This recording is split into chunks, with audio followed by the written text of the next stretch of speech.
Sampai ada yang melihat Sanak atau mengintip proses perubahan dia menjadi kuyang, maka dia gagal akan kembali menjadi manusia Sanakai. Dia bakal menjadi kuyang.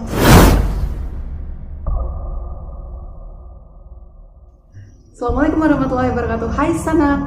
Jadi begini Sanakai, di sini aku bakal nyeritain tentang bagaimana asal usul kuyang yang kerap kita ketahui. Asal usul kuyang berdasarkan dari film-film horor Indonesia, film horor Thailand, seperti film horor contohnya Inhuman Kiss, yang mereka menceritakan tentang Kresho kuyang berasal dari kutukan.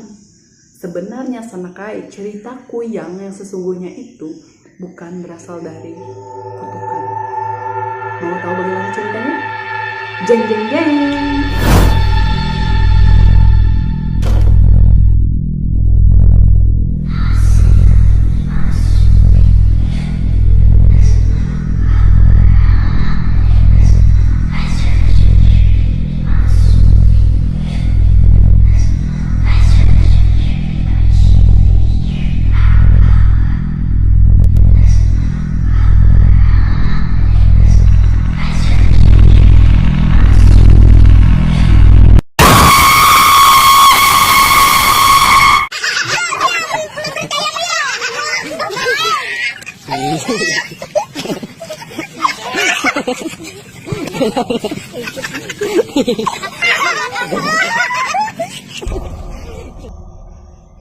Jadi Sanak begini, cerita asal usul kuyang yang sebenarnya berdasarkan dari kepercayaan orang terdahulu dan beberapa cerita rakyat dari pedalaman Kalimantan. Asal usul kuyang itu berasal dari minyak kuyang, yang dimana minyak ini pada zaman dahulunya digunakan untuk menghidupkan orang yang sudah meninggal. Itu kepercayaan dari masyarakat dan orang-orang terdahulu pedalaman Kalimantan Sanakai. Ada sebuah cerita, jadi kisahnya seperti ini.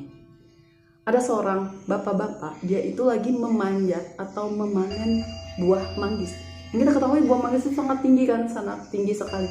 Tanpa disangka, dia jatuh, kepleset hingga kritis Sanakai di bawah.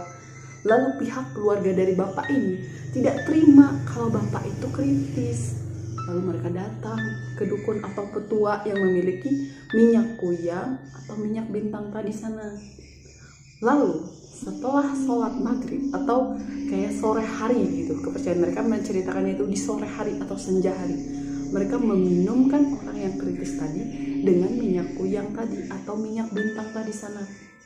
Setelah diminumkan, mereka menutupinya dengan daun pisang Sanak dan ditinggal.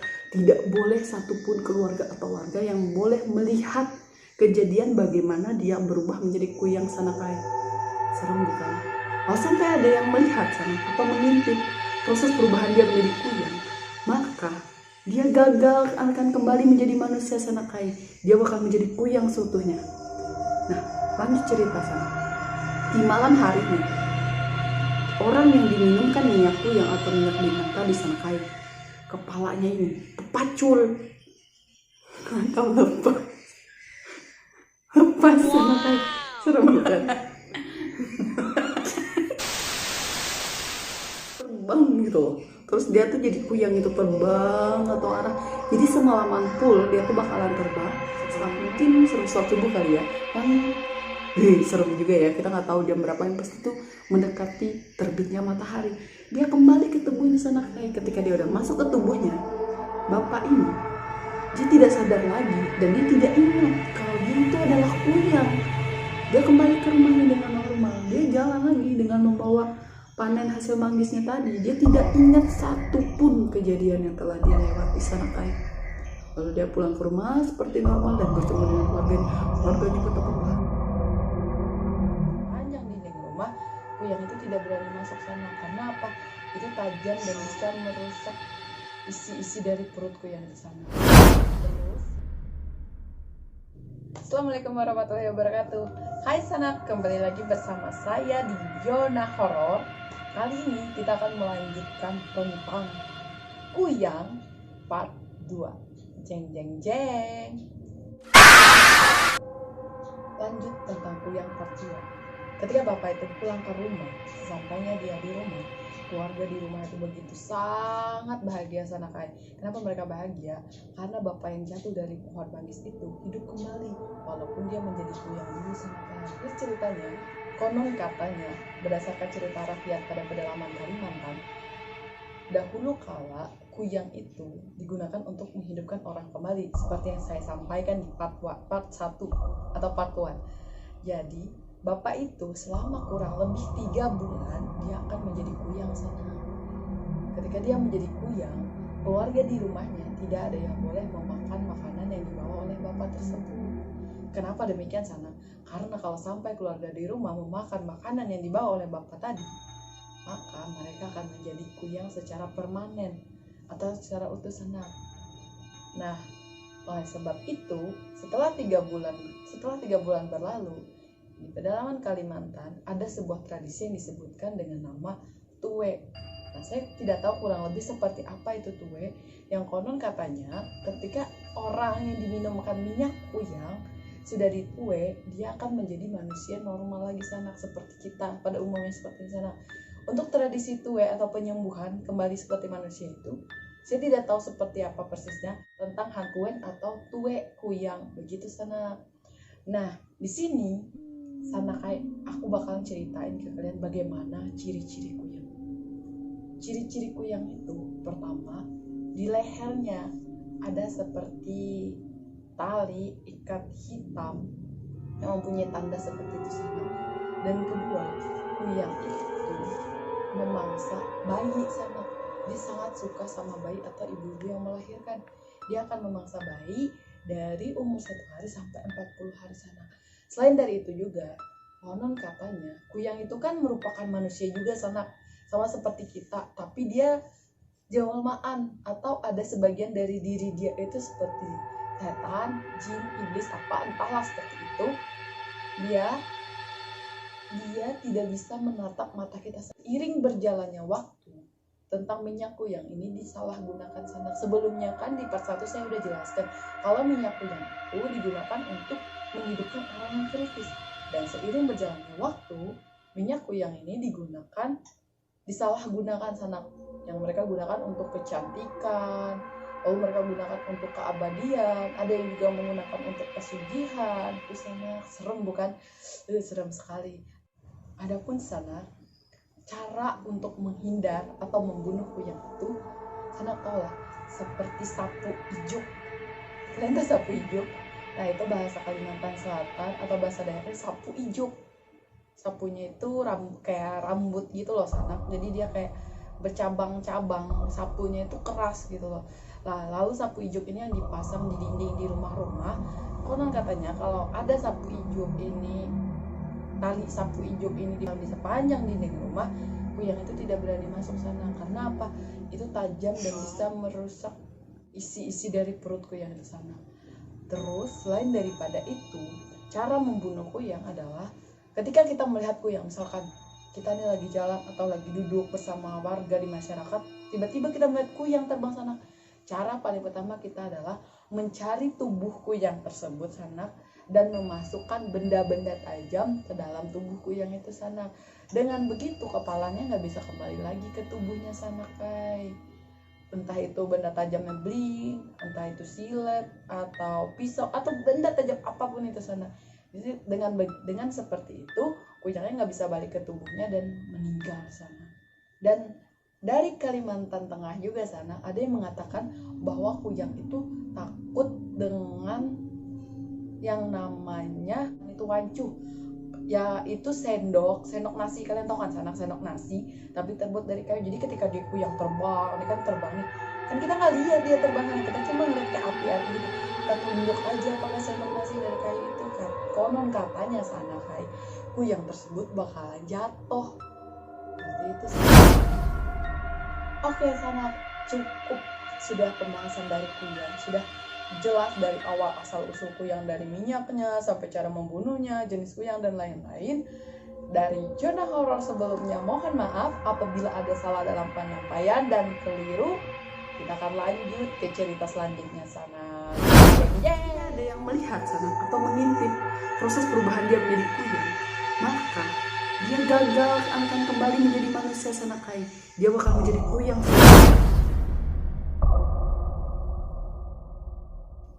Assalamualaikum warahmatullahi wabarakatuh. Hai Sanak.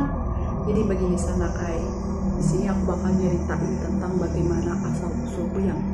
Yang kerap kita ketahui asal usul kuyang berdasarkan dari film-film horor Indonesia, film horor Thailand, seperti film horor contohnya Inhuman Kiss, yang mereka menceritakan tentang Kresho kuyang berasal dari kutukan. Sebenarnya Sanakai, cerita kuyang yang sesungguhnya itu bukan berasal dari kutukan. Mau tahu bagaimana ceritanya? Jeng jeng jeng.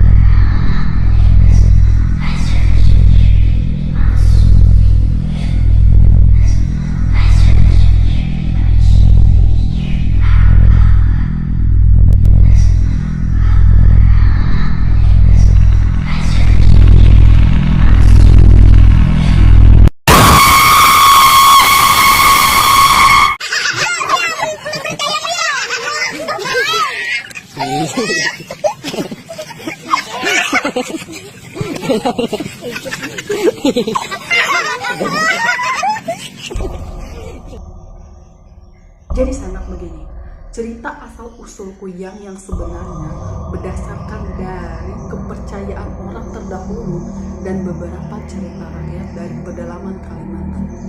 Asal usul kuyang itu berasal dari minyak kuyang, yang dimana minyak ini pada zaman dahulunya digunakan untuk menghidupkan orang yang sudah meninggal. Itu kepercayaan dari masyarakat dan orang-orang terdahulu pedalaman Kalimantan Sanakai. Ada sebuah cerita, jadi kisahnya seperti ini. Ada seorang bapak-bapak, dia itu lagi memanjat atau memanen buah manggis. Yang kita ketahui buah manggis itu sangat tinggi kan, sangat tinggi sekali. Tanpa disangka, dia jatuh, kepleset hingga kritis Sanakai di bawah. Lalu pihak keluarga dari bapak ini tidak terima kalau bapak itu kritis. Lalu mereka datang ke dukun atau petua yang memiliki minyak kuyang atau minyak bintang di sana. Lalu setelah sholat maghrib atau kayak sore hari gitu, kepercayaan mereka menceritakannya itu di sore hari atau senja hari, mereka meminumkan orang yang kritis tadi dengan minyak kuyang tadi atau minyak bintang di sana. Setelah diminumkan, mereka menutupinya dengan daun pisang Sanak dan ditinggal. Tidak boleh satupun keluarga atau warga yang boleh melihat kejadian bagaimana dia berubah menjadi kuyang Sanakai. Serem bukan? Kalau sampai ada yang melihat Sanak atau mengintip proses perubahan dia menjadi kuyang, maka dia gagal akan kembali menjadi manusia Sanakai. Dia bakal menjadi kuyang seutuhnya. Nah, lanjut cerita Sanak. Di malam harinya, orang yang diminumkan minyak kuyang atau minyak bintang di Sanakai, kepalanya ini terpacul atau lepas Sanakai. Serem bukan? Terbang gitu loh. Terus dia tuh jadi kuyang itu, terbang atau arah. Jadi semalaman full dia tuh bakalan terbang mungkin suatu subuh kali ya. Serem juga ya, kita nggak tahu jam berapa, yang pasti tuh mendekati terbitnya matahari. Dia kembali ke tubuhnya Sanakai. Ketika dia udah masuk ke tubuhnya bapak ini, dia tidak sadar lagi dan dia tidak ingat kalau dia itu adalah kuyang. Dia kembali ke rumahnya dengan normal. Dia jalan lagi dengan membawa panen hasil manggisnya tadi. Dia tidak ingat satupun kejadian yang telah dia lewati Sanakai. Lalu dia pulang ke rumah seperti normal dan bertemu dengan keluarganya ketemu. Katanya Sanak, orang yang memakai bulu hantu Mariaban ini di waktu dia meninggal itu sangat serem banget. Orang-orang yang memakai bulu Mariaban itu hidup kembali. Serem banget Sanak, sumpah serem banget. Jika dia hidup kembali akan menjadi petaka besar bagi wilayah itu.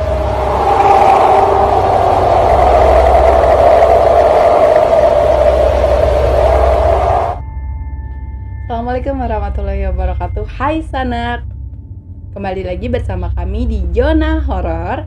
Bagaimana kabar kalian Sanak? I hope absolutely well for all of us.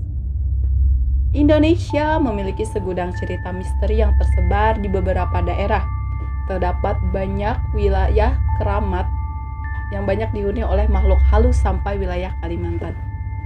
Kita ketahui bahwa sebagian besar wilayah Kalimantan masih banyak hutan, walaupun sekarang sudah mulai gundul sana.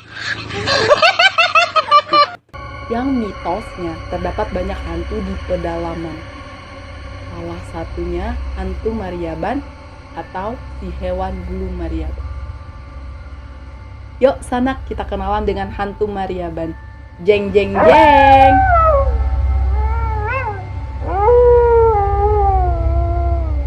Hantu paling seram di Kalimantan ini berwujud seperti siluman, berbulu lebat yang ada di pedalaman hutan Kalimantan.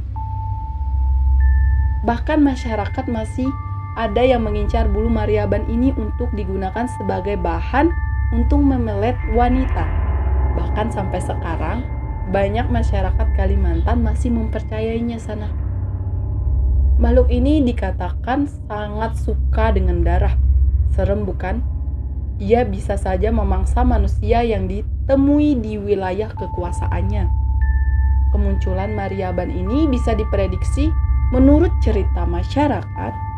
Sosok ini bisa menyamar sebagai manusia dan kadang ia bersembunyi tanpa siapapun. Ih, serem banget bukan Sanak? Saya sendiri jadi takut.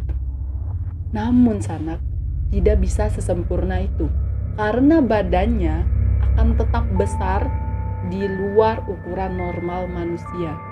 Dan matanya Sanak, matanya merah.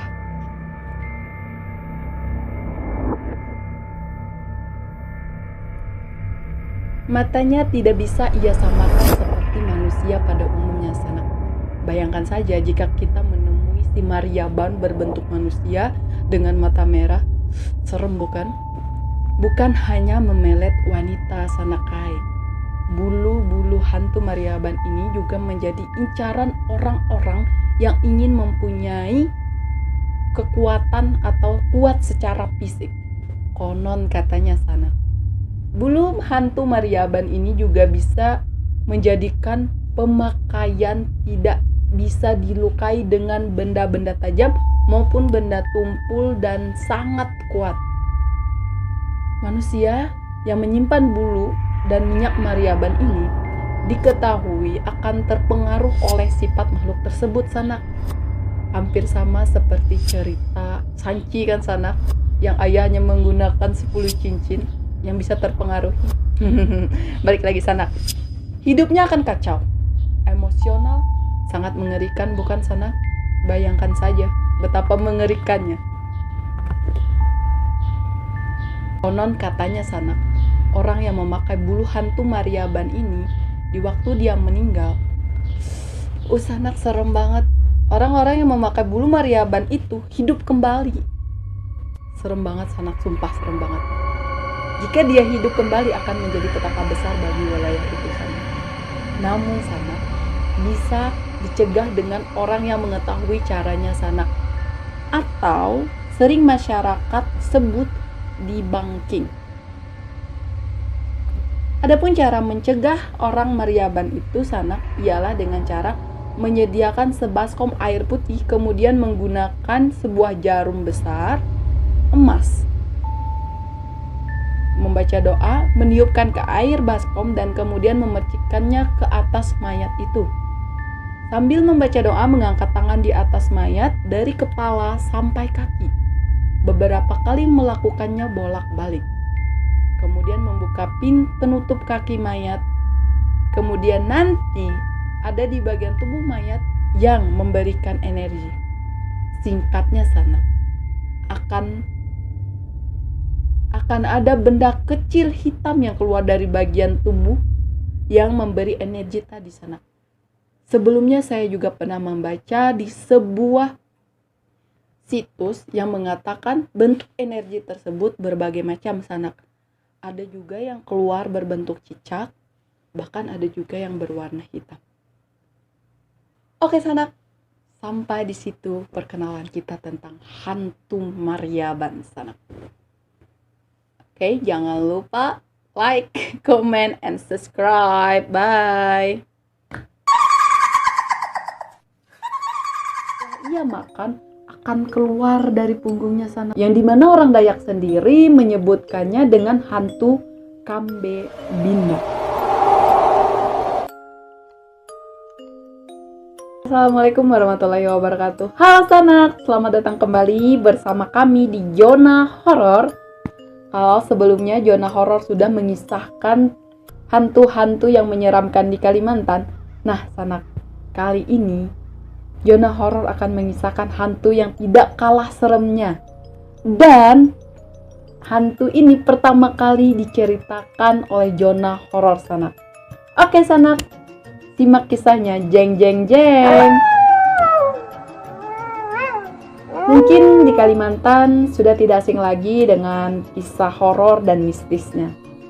Salah satunya hantu yang mengerikan ini sanak, yang dimana hantu ini memiliki wujud berbadan setengah manusia dan setengahnya lagi binatang kambing sanak.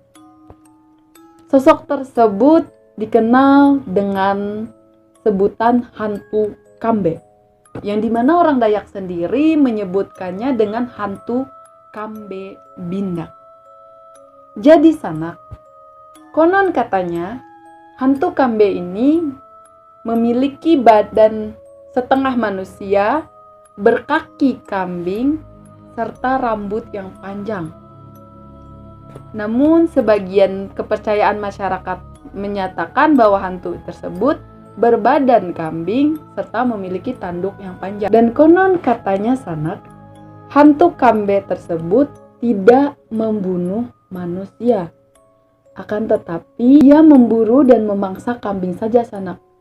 Ketika kedatangan hantu Kambe ini sanak, diliputi dengan suara keributan kambing, karena hantu Kambe ini ikut menyusu dengan serem bukan? Dan konon katanya juga sanak, hantu Kambe ini selain dia berbentuknya yang menyeramkan, tubuh dari hantu Kambe ini sangat kecil atau berbadan kerdil sanak.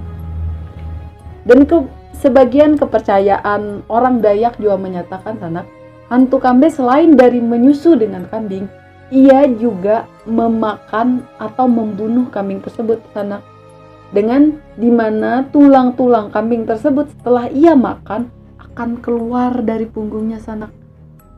Makanya orang Dayak menyatakan hantu Kambe ini dengan sebutan hantu Kambe Bindak, yang dimana artinya dalam bahasa Dayak Kambe itu adalah hantu dan Bindak artinya merobek-robek dan dikeluarkan. Makanya orang Dayak menyatakan hantu Kambe Bindak sanak, karena mereka percaya hantu ini memakan kambing dan mengeluarkan tulangnya dari punggungnya sanak. Dan konon katanya sanak, berdasarkan kepercayaan masyarakat dari Kalimantan tersebut, hantu Kambe ini juga bisa membuat orang yang menjaga kambing-kambing tersebut bisa sangat mengantuk sehingga tertidur lelap sanak. Agar hantu Kambe ini bisa memangsa dan membunuh kambing beserta menyusui kambing tersebut sanak. Dan hantu Kambe ini juga sering ditemukan di semak-semak belukar dan kandang kambing sanak. Oke sanak, cukup seperti itu kisah tentang hantu Kambe atau hantu Kambe Bindak sanak. Jangan lupa untuk like kalau kalian suka video ini dan berikan komentar kalian di bawah. Serta jika kalian punya kisah-kisah horor dari daerah kalian sanak, langsung DM aja ke IG yang di bawah. Dan jangan lupa untuk klik tombol subscribe. Terima kasih untuk menonton. Dan jangan lupa tinggalkan komentar kalian di bawah ya sanak. Assalamualaikum. Pematon terdapat pintu masuk ke dunia gaib. Pematon dijadikan tempat terikat atau betapa gaiblah baginda beserta pengacara.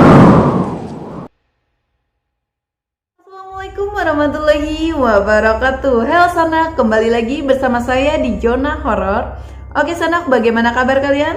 Saya harap kabar kalian baik-baik saja sanak. Dan sanak, jika kalian menyukai video ini, jangan lupa untuk klik tombol like dan lonceng video sanak.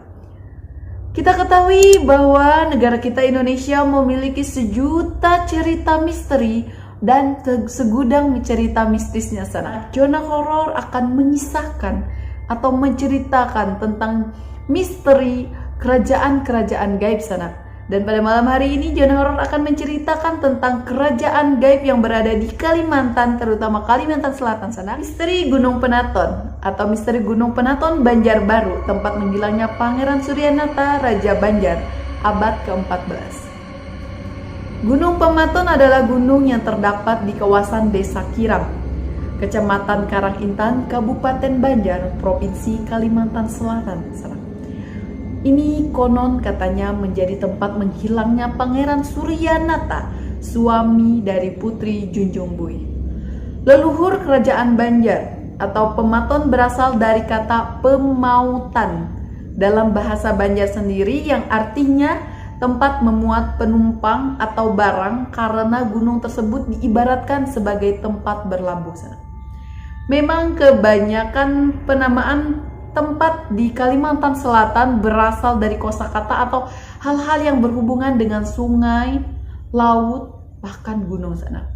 Gunung Pematon dianggap sebagai gunung yang keramat bagi Gunung Pematon kurang lebih dari 450 meter yang dikelilingi pemandangan pegunungan meratus yang hijau dan akses ke gunung begitu cukup mudah juga sana. Konon katanya sana Gunung Pematon merupakan gerbang menuju ke alam gaib sana. Percaya atau tidak? Simak kisahnya. Oke, demikian informasi yang ditulis pada prasasti yang berada di Pasanggarahan, di tepi jalan di kaki gunung yang bersih di Desa Kiram sana, Kecamatan Karangintan, Kabupaten Banjar, Provinsi Kalimantan Selatan.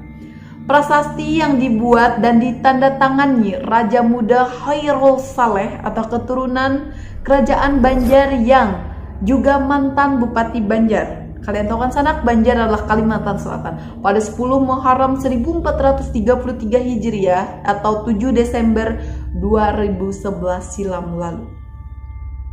Tulisan pada prasasti sebagai Gunung Pematon diketahui ada dua nama, yaitu Pematon dan Pamuatan. Disebutkan bahwa di Gunung Pematon terdapat pintu masuk ke dunia gaib yang diberi nama Pintu Gerbang Kerajaan Pematon. Wow, jujur sanak, serius kali ini saya benar-benar merinding. Walaupun ini bukan cerita horor, tapi cerita misteri, tapi entah kenapa saya merasa merinding sekali sanak. Oke, lanjut.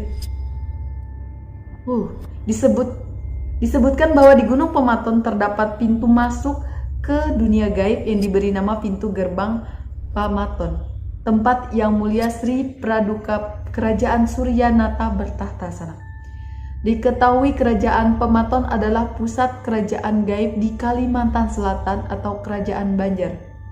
Sejak zaman dahulu hingga sekarang, Gunung Pematon dijadikan tempat terikat atau betapa oleh siapapun yang ingin mencari harta sana, ilmu, kesaktian, bahkan keabadian sana. Hanya orang yang dikehendaki oleh juriat atau yang mendapat ridho dari Allah Subhanahu wa Ta'ala yang melihat kerajaan gaib ini sanak. Berdasarkan cerita orang-orang yang pernah masuk di kerajaan gaib ini, kehidupan di Pematon sangat modern dan ramai sekali.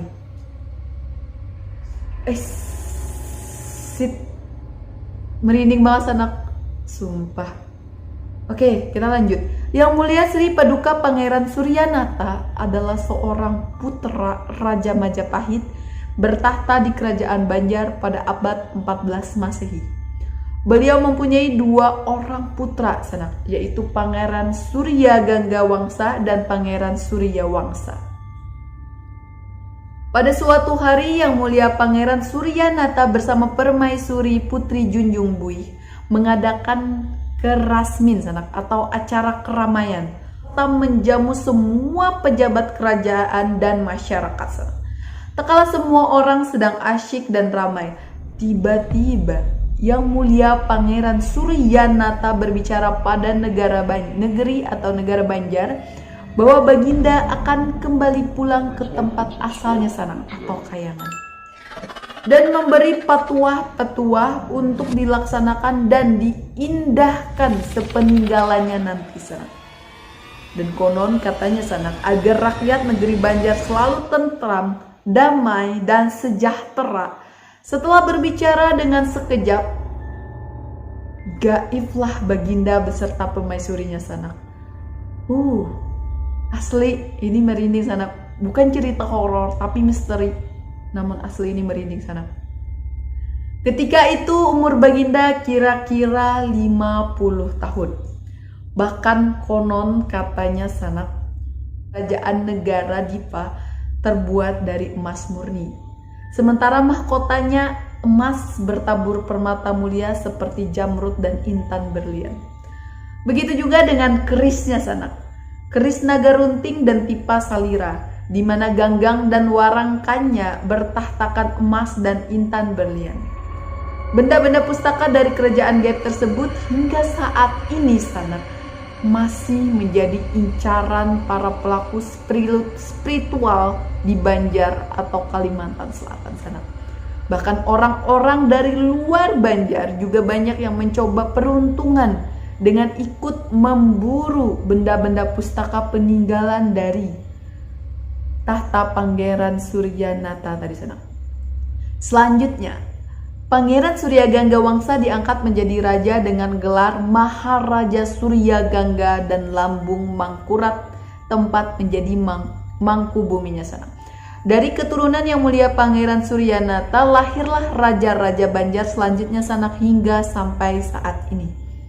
Seorang raja akan diangkat harus melalui upacara badudus sanak. Badudus dengan air yang diambil dari sumber mata air yang diambil diantaranya dari Candi Agung Amuntai atau Batu Tiring, Candi Laras, dan Gunung Pematon.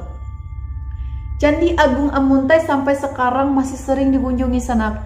Candi Agung dipercaya sebagai peninggalan kerajaan negara Dipa yang berjaya di abad 7 sampai 8 Masehi. Menurut hikayat yang dipercayai oleh penduduk setempat sanak, Candi Agung berada di pinggir laut, bersebelahan dengan pelabuhan kapal. Namun sanak, kehendak alamlah yang merubah lautan ini menjadi daratan. Dahulu kala, menurut cerita turun-temurun kepercayaan orang masyarakat Kalimantan Selatan atau orang Banjar Sanakai, datanglah seorang saudagar kaya ke pulau Hunjung, tanah yang mencari tanah harum sanak, panas dingin dan berbau wangi. Kebetulan lokasi diceritakan sekitar Candi Agung. Sesuai dengan lokasi yang dicari, maka sang saudagar menyambangi negara Dipa sana. Lalu dia menjadi rajanya. Di lokasi situs Candi Agung tersebut, kita akan melihat sisa-sisa kejayaan dari negeri Dipa tersebut. Di sana kita bisa menyaksikan tempat peninggalan sejarah seperti Tiang Mahligai, Tiang Sembilan, tempat pertapaan Pangeran Suryanata, juga benda-benda bersejarah temuan para arkeolog di lokasi tersebut seperti fragmen bunga teratai, guci Cina, dan aneka tembikar bertuliskan huruf Cina sana. Benda temuan para arkeolog tersebut sebagian disimpan di museum dan didirikan di lokasi Candi Agung tersebut. Berkunjung ke Candi Agung, kita akan merasakan suasana mistis sana. Bukan sekedar berkunjung, saya yang menceritakan kembali cerita misteri ini luar biasa merindingnya sana. Banyak pengunjung yang datang ke Candi Agung untuk mencari berkah pribadi sana. Banyak yang melakukan hajat mandi di sumur Tiang Sembilan dan meletakkan kain kuning. Yang kain kuning ini kerap dipercayai sebagai sebuah benda sakral yang di pertapaan Pangeran Suryanata sana. Para pengunjung juga biasanya mandi di bekas tempat yang dipercaya sebagai bekas dermaga pelabuhan negeri Dipa itu sana.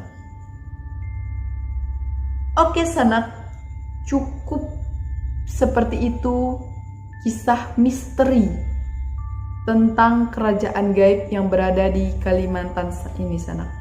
Oke sanak, jika kalian suka video ini jangan lupa untuk klik tombol like dan lonceng di video sanak. Dan jika kalian punya cerita misteri atau kisah-kisah dari tempat kalian sanak, jangan lupa untuk tulis di kolom komentar sanak. Dan bagi kalian pengunjung baru atau penonton yang baru, jangan lupa untuk klik tombol subscribe. Wassalamualaikum warahmatullahi wabarakatuh. Harus mengorbankan nyawa manusia yang dijadikan sebagai tumbal. Halo sanak, assalamualaikum warahmatullahi wabarakatuh. Kembali lagi bersama kami di Zona Horor. Sebelumnya terima kasih udah mengklik video ini. Di video kali ini kita akan membahas tentang pesugihan yang menggunakan tumbal nyawa manusia. Di Indonesia sangat lekat dengan ritual adat yang dikenal atau masih dipercaya di kalangan masyarakatnya.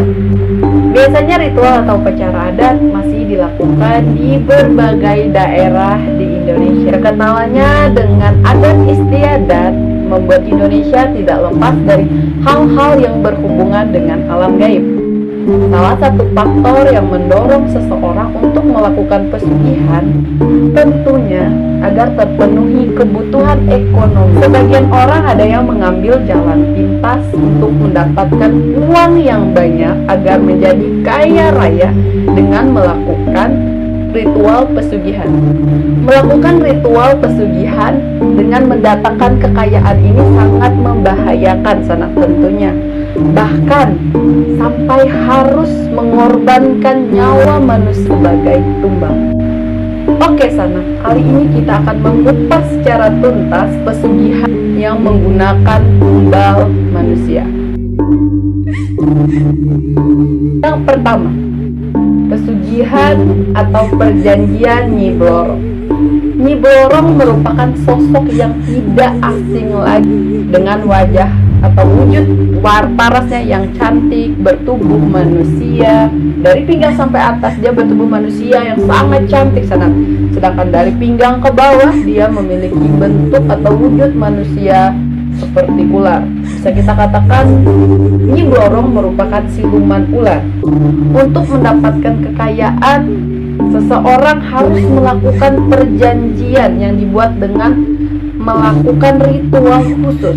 Setelah perjanjian dilakukan dengan Nyi Blorong, sisik ular atau yang bagian tubuh bawah Nyi Blorong tadi yang berupa emas akan rontok dan membuat si pelaku atau yang melakukan pesugihan ini menjadi kaya raya dengan seketika sana. Pesugihan dengan Nyi Blorong dipercayai membutuhkan tumbal arwah manusia pengikutnya sana atau si pelaku tersebut. Saat ajal tiba, arwah dari pengikut Nyi Blorong ini akan dijadikan sebagai prajurit penghuni keraton gaib laut pantai selatan sana. Selanjutnya sana, pesugihan buto ijo dan tuyul. Kalau mendengar kata buto ijo dan tuyul, hal ini juga sudah tidak asing seperti Nyi Blorong sebelumnya sana. Karena apa? Di televisi bahkan di cerita dongeng, kisah buto ijo dan tuyul ini sudah diceritakan juga kan sana. Nah, kali ini kita akan membahas ya sana, bagaimana proses pesugihan menggunakan tumbal nyawa dengan pesugihan buto ijo ini sana. Praktik pesugihan buto ijo, ilmu hitam dengan bantuan jin yang berwujud menyeramkan sana. Dari namanya aja kita sudah dengar ya sana bahwa buto ijo ini menyeramkan dengan badan besar, warna kulitnya hijau, mata yang melotot seperti ingin memangsa siapa saja yang menatapnya sana. Praktik pesugihan yang meminta bantuan dari golongan jin jahat untuk melancarkan aksinya sana, para pelaku pesugihan boto ijo ini akan menyediakan tumbal di luar nalar kita. Jadi pesugihan ini juga dilakukan dengan cara memelihara makhluk halus. Sebelum memelihara makhluk halus tersebut, si pelaku harus melakukan perjanjian khusus dengan makhluk halus tersebut, yaitu boto ijo tadi tersana. Isi perjanjiannya tadi bermacam-macam, tapi biasanya sana makhluk halus ini atau si boto ijo tersebut meminta tumbal berupa nyawa manusia. Tumbal nyawa ini biasanya bisa merupakan orang-orang terdekat si pelaku tersebut anak, atau kerabat dari pelaku pesugihan maupun orang yang tidak dikenal oleh pelaku pesugihan tersebut anak. Yang ketiga yaitu merupakan pesugihan popok wewe. Sama seperti pesugihan sebelumnya sana, popok wewe ini jenis pesugihan yang memelihara makhluk goib atau makhluk halus juga sana, yang tinggal di sekitar sungai atau pohon randu ala sana. Orang yang mendapatkan kain atau pakaian bekas dari popok wewe atau makhluk gaib ini dipercayai akan memperoleh kekayaan dengan secara singkat. Namun ada harga yang harus dibayar dari pakaian atau pesugihan yang dilakukan dengan popok wewe tersebut.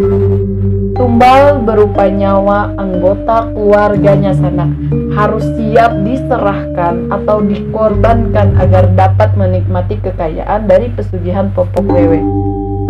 Jika dipandang dari sudut bahasa, popok wewe bukanlah sebuah makhluk yang sering dibicarakan, tetapi popok wewe adalah sejenis pakaian anak-anak baru lahir atau pakaian bayi. Yang dipandang dari segi gaib, popok wewe adalah sebuah sosok yang diberi nama popok wewe. Ada juga yang mengatakannya bentuk popok wewe atau bentuk pakaian dari makhluk tadi seperti popok, tetapi mempunyai hodam yang sangat luar biasa. Gunung Kawi. Gunung Kawi yang kita ketahui berada di Jawa Timur. Gunung yang berada di Jawa Timur ini dipercaya sebagai tempat untuk melakukan pesugihan. Banyak orang bersemedi menggunakan berbagai macam agar usaha mereka lancar sana. Orang-orang ini akan bersemedi di bawah pohon Dewan Daru selama 3 hari 3 malam. Jika kejatuhan daun atau buahnya, orang tersebut dipercayai akan dapat keberuntungan. Namun sangat ada harga yang harus dibayar juga. Tidak jarang juga gunung ini meminta tumbal berupa nyawa keluarga atau kerabat dekat si pelaku pesugihan tadi sana. Oke sana, selesai sudah kisah kita tentang 4 pesugihan menggunakan tumbal nyawa. Jangan lupa untuk klik tombol like jika kalian like video ini dan berikan komentar kalian di bawah agar kami Zona Horor lebih semangat lagi untuk membuat cerita-cerita atau memberikan kalian cerita video-video yang menarik lainnya. Terima kasih sana. Assalamualaikum warahmatullahi wabarakatuh.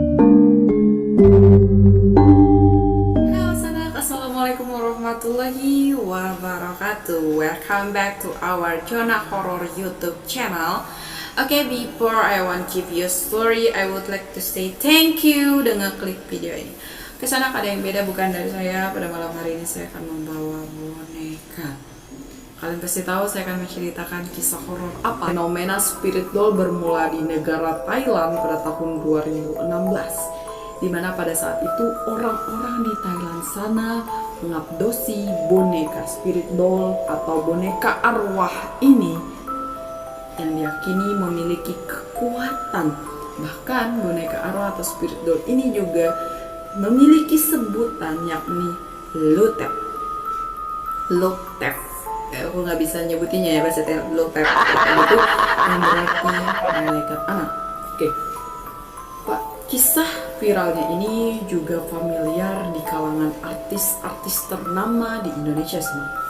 Seperti apa kisah dari spirit doll? 1, 2, 3, let's go. Menceritakan tentang spirit doll yang harganya sangat luar biasa sana. Bukan lagi harga yang kisaran sangat bisa kita katakan harga yang masih merakyat, tapi ini harga yang menjulang sangat tinggi. Kita akan menceritakan seperti apa asal mula boneka spirit doll ini terjadi. Oke, boneka spirit doll ini terjadi dikutip pada tanggal 6 Januari 2022 juga pada kisah Cheat Outside yang menceritakan bahwa boneka Okiko ini berasal dari seorang gadis. Nama dari seorang gadis yang berusia 3 tahun yang dimana dia diberi boneka oleh kakaknya pada tahun 1918, mana gadis tersebut sangat menyayangi dan menjaga serta merawat bonekanya, serta memberi makan, minum, bahkan menjadikan bonekanya sebagai sahabat. Hingga akhirnya ia memberi nama boneka tersebut seperti namanya sendiri. Jadi spirit doll atau boneka Okiko ini berasal dari Jepang dan terkenalnya pada tahun 2016 di Thailand. Oke, lanjut kisahnya sana.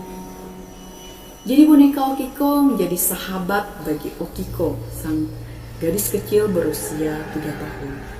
Bertahun-tahun berlalu hingga tiba saatnya Okiko mengidap penyakit demam kuning yang menyebabkan gadis kecil yang bernama Okiko meninggal dunia. Pihak dari keluarga Okiko tersebut ingin mengubur boneka kesayangan Okiko atau spirit doll-nya bersama dengan Okiko. Namun hal tersebut tidak terlaksanakan oleh keluarga dari Okiko sana. Seiring jalannya waktu berlalu, boneka Okiko diletakkan di atap daerah rumah dari keluarga Okiko. Menjelang mendekati ulang tahun Okiko, tepatnya pada tahun 1919, terjadi hal mistis terhadap boneka Okiko, yang dimana sering terjadinya lampu mati atau nyala, serta terdengar suara-suara aneh dari boneka Okiko, yang dimana keluarga Okiko mempercayai ada hal aneh atau hal gaib yang terjadi terhadap boneka kesayangan anak mereka ini. Sehingga lanjut kisahnya. Oh my god, ini sanak saya tag videonya pada jam 22:35, yaitu setengah 11. Dari ujung kepala sampai kaki saya sangat merinding. Oke. Oh my god, kita mulai duduk. Kita lanjut kisahnya. Lalu serem sekali ya, kita lanjut kisahnya. Lalu tepatnya pada menjelang hari ulang tahun Okiko dan hari kematiannya, hal mistis yang terjadi terhadap boneka Okiko kesayangannya ini makin menjadi-jadi sana. Kemudian para keluarganya tidak mengambil diam, mereka langsung mencari orang pintar atau bisa dikatakan bitsu, ada apa yang terjadi terhadap boneka kesayangan Okiko itu. Lalu bitsu atau orang pintar ini menyatakan bahwa arwah atau jiwa dari anak mereka Okiko terjebak dalam tubuh boneka spirit doll Okiko itu sendiri sana. Serem bukan? Oh, seiring berjalannya waktu, keluarga Okiko makin menyayangi boneka kesayangan itu. Namun hingga akhirnya dari keluarga Okiko pindah ke distrik. Lalu mereka menitipkan boneka Okiko ke tempat penguburan atau tempat pemakaman Okiko. Itu kisah asal muasal datangnya boneka spirit doll yang dari Jepang, versi dari Jepang, tepatnya datang pada tahun 1918 sampai pada tahun 1919. Kita lanjut ke fenomena spirit doll yang bermula di negara Thailand pada tahun 2016 ini. Kita akan mengupas seperti apa penyebab Looked yang memiliki kekuatan, bahkan bisa menyatakan bahwa boneka keberuntungan yang sudah difilmkan juga, yang viral di media sosial film Thailand itu, yang dia menjadi artis karena menggunakan. Oke, kita ambil cerita sumber dari KBRN Jakarta. Spirit doll sedang menjadi perbincangan di sejumlah kalangan selebritis, seperti saya katakan sebelumnya, seperti kalangan selebritis Indonesia. Oke, yang terkenal bermula dari pengabdopsian boneka yang dilakukan oleh Ivan Gunawan, kita sebut saja Robin Unsu, Lucinta Luna, Celine Evangelistia, Wendy Walters. Oke.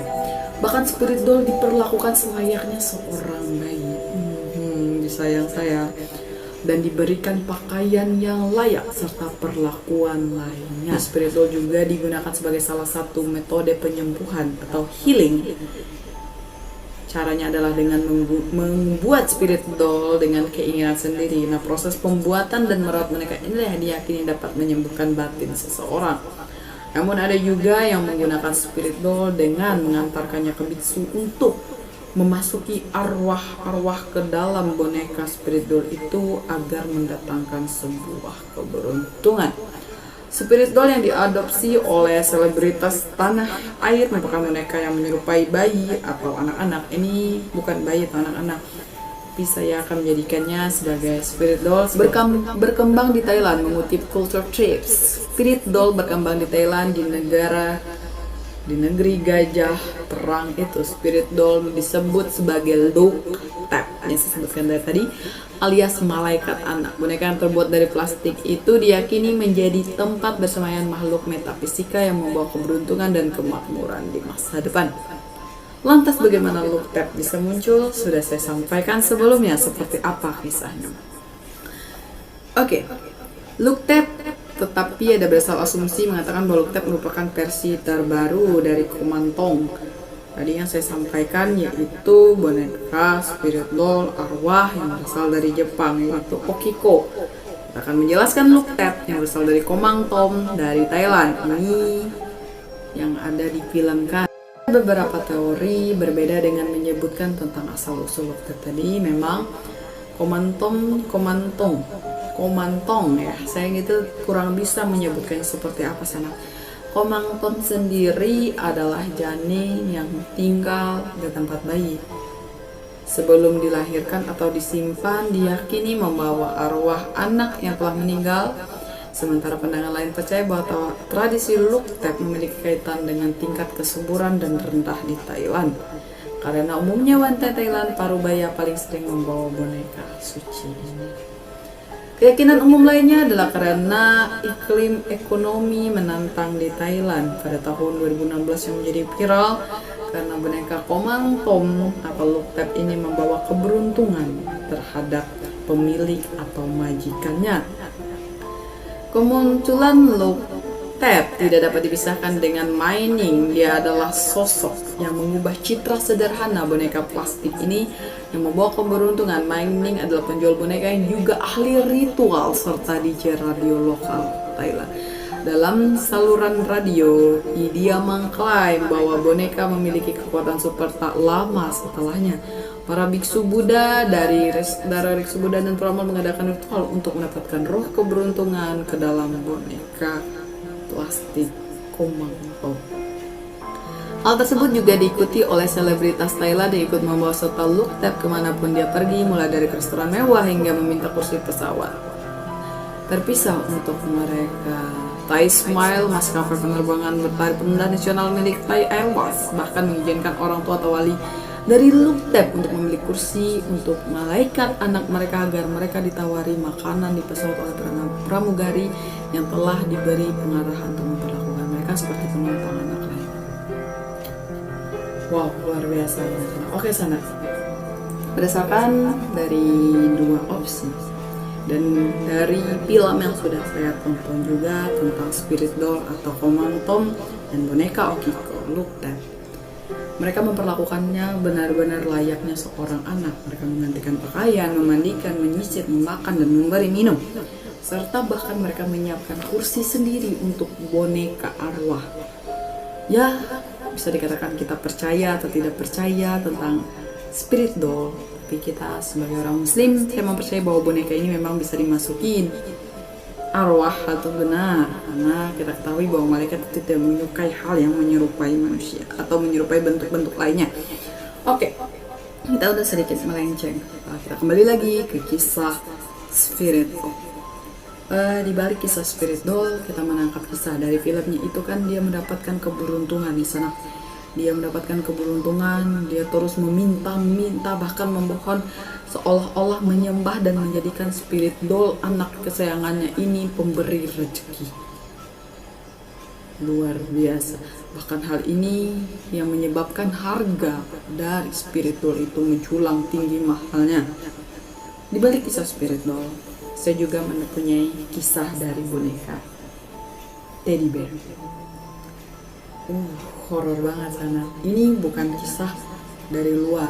Ini spirit doll dari milik adik saya sendiri sana. Saya akan menceritakan bahwa di boneka itu memang adanya arwah. Seperti yang dikisahkan oleh adik saya ketika mereka kecil, boneka ini tersimpan rapi di dalam lemari. Ketika mereka kecil simpan rapi dalam lemari, lalu tiba-tiba boneka ini bunyi. Mereka menggunakan mencet, oh mungkin ada penjaga atau pengasuh yang menyalakannya. Ketika mereka masuk, boneka ini di depan televisi. Lalu mereka lari-lari keluar. Oh mungkin pembantu menaruhnya. Mereka bertanya-bertanya. Pembantu bilang nggak ada, kami nggak ada menaruh boneka itu depan televisi. Ketika mereka balik ke kamar, ternyata boneka spirit doll teddy bear ini berada kembali di lemari sana. Percaya atau tidak percaya, itu memang nyata. Hampir di tengah malam boneka ini berbunyi. Namun sekarang, alhamdulillah tidak pernah berbunyi. Itu kita tidak tahu, mungkin sebelumnya ada makhluk gaib yang lain atau jiwa dari makhluk lain yang tinggal di boneka teddy bear ini. Jika cerita dari teddy bear, kita kembali lagi ke spirit doll. Kalau dikutip dari kepercayaan orang Thailand, mereka membawa serta luktep kemanapun mereka pergi dengan membawakan keberuntungan, karena memang asalnya mereka memasukkan arwah ke dalam jiwa boneka spirit doll yang mereka bawa. Oke sanak, ini memang horor. Kita memang tidak terjadi, tapi memang ini yang viral dan sudah terjadi hangat-hangatnya, memang horor sekali sana. Saya yang menceritakan tentang luktep ini juga sangat merinding, apalagi memegang boneka teddy bear ini. Oke sana, itu kisah nyata dari pengalaman adik-adik saya sendiri tentang boneka teddy bear, yang dimana ada arwah yang masuk atau tinggal atau terjebak di dalam tubuh boneka ini. Kita akan mengupas seperti apa spirit doll yang viral, yang tidak kalah seremnya sana. Seperti boneka Luka yang dimiliki oleh Glenn Reberger yang telah membagikan kisah hidupnya kepada Now to Love. Ia mengaku selama bertahun-tahun telah mengumpulkan segala sesuatu mulai dari jam dan furnitur hingga boneka antik. Suatu hari ia membeli boneka seukuran manusia bernama Luka untuk keluarganya. Anehnya beberapa hari setelah Luka tinggal di rumahnya, Glenn mendapatkan kepala Luka menoleh ke samping. Ia pun meluruskannya. Kejadian itu alami selama beberapa bulan. Luar biasa. Jadi Glenn Reberger telah membagikan kisahnya ini sana. Dia membagikan kisahnya ketika ia memang pengoleksi boneka, dan ia membeli sebuah boneka spirit doll yang ia beri nama Luka. Suatu ketika ia melihat bahwa boneka Luka itu menatap atau menoleh ke arahnya.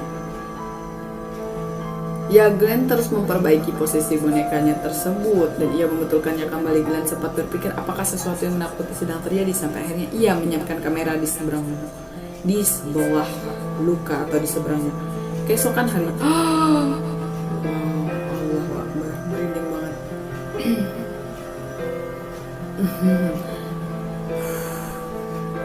Keesokan harinya rekaman itu kabur. Berkali-kali ia mencoba untuk memfilmkan Luka, selalu gagal sana.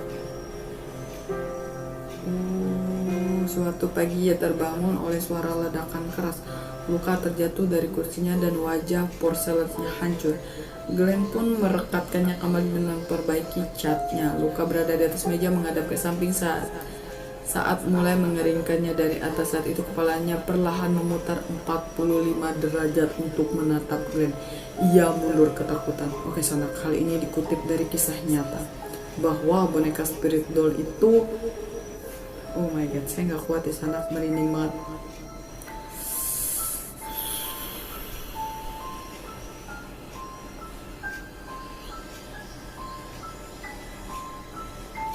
Oke sanak, si Glenn tadi merasa sangat tidak normal terhadap kejadian dari boneka spirit dollnya Luka, karena ketika ia bangun, ia mendapati seperti tepukan tangan atau cakar di punggungnya, sampai ia merasa bahwa boneka Luka atau spirit doll memang memiliki aktivitas aneh yang terjadi. Tak ada niat sedikit pun untuk membuang Luka. Sekarang ia dan keluarganya hanya mengurus Luka. Oke sanak, ini sudah tengah malam banget ya. Udah hampir jam 12 malam. Saya merinding banget. Thank you sanak udah ngeklik video ini, asli. Saya stop kisahnya dulu. Sampai sini saya nggak sanggup dulu, badan saya merinding semua, bahkan kaki saya terasa membesar sana. Oke, thank you buat kalian udah nonton video ini. Jangan lupa klik tombol like dan subscribe jika kalian belum subscribe channel ini, serta beri komentar kalian di bawah jika kalian mempunyai pengalaman horor lainnya, apalagi terkait kisah spirit. Thank you, bye. Assalamualaikum warahmatullahi wabarakatuh.